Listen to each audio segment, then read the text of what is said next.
Imagine you always loved drawing and creating, but you thought you weren't good enough to be a real artist. What if you decided to try anyway, even later in life? Well, that's exactly what Lisa Congdon did. Lisa didn't start seriously pursuing art until she was in her 30s. She proves that it's never too late to follow your passions. She worked many other jobs before becoming a full-time artist, which is very inspiring. She's self-taught, meaning she learned and practiced and experimented. She didn't go to art school, but she worked really hard to develop her own unique style. Her art is known for its bright colors, bold patterns, and simple shapes. She uses a lot of contrast, which means she put things that are very different next to each other, like light and dark colors or big and small shapes. Her style is called illustrative, meaning that it's very clear and easy to see what she is drawing. She also uses a flat style, meaning she does not use a lot of shading. She loves to draw and paint a variety of things, including plants, animals, people, and abstract designs. Her artwork often celebrates joy, positivity, and the beauty of everyday life.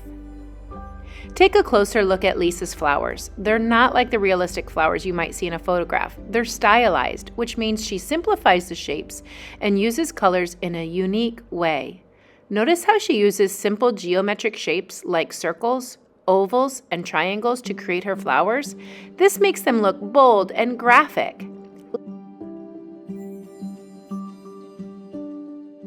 Beginning with the end in mind, I used her flowers as inspiration to get started creating my own.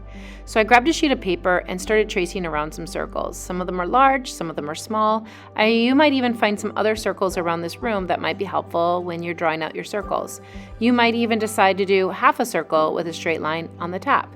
But I encourage you to fill up your space, creating a bunch of different circles or half circles, semicircles into this project. When you are done in pencil, you are free to grab some oil pastels and start creating your own designs that you want to include into your flowers. Feel free to go ahead and begin with oil pastels right away. You do not need to start out with pencil.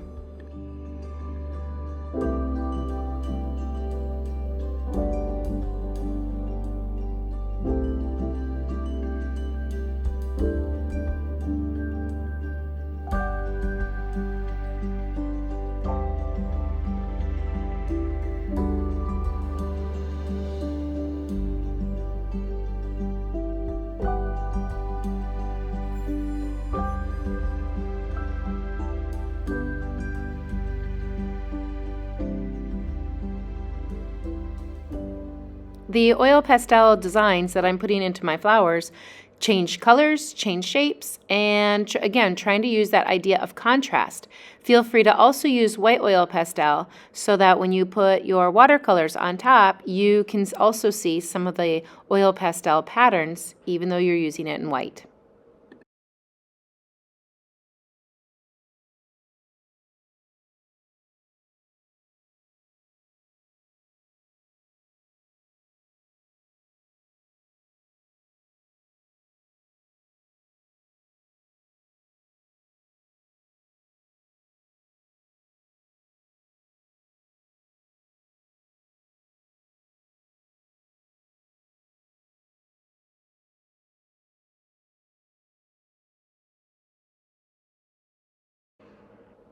Okay, have some fun traveling around to get table to table to get the colors that you want to paint in your project. Remember, the oil pastel does a nice job of showing contrast against your watercolor to make a watercolor resist.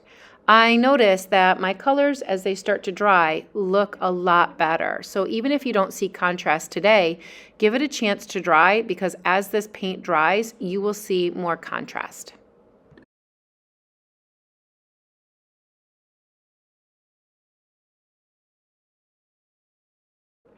I also outlined it in black, but the colors, as you can see, really turn out nicely. Let's take a moment and start cutting out our shapes now and start deciding where we want to put them onto our green sheet of paper. You can decide if you want to put on some oil pastels for your greenery landscape right away and then start cutting out your shapes and gluing them on.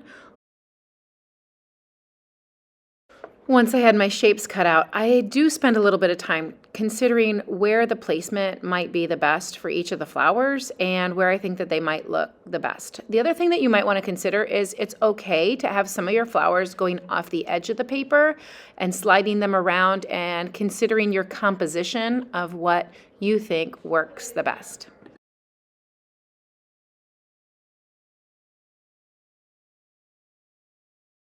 Another option for this project is to cut out your shapes and arrange them onto your paper.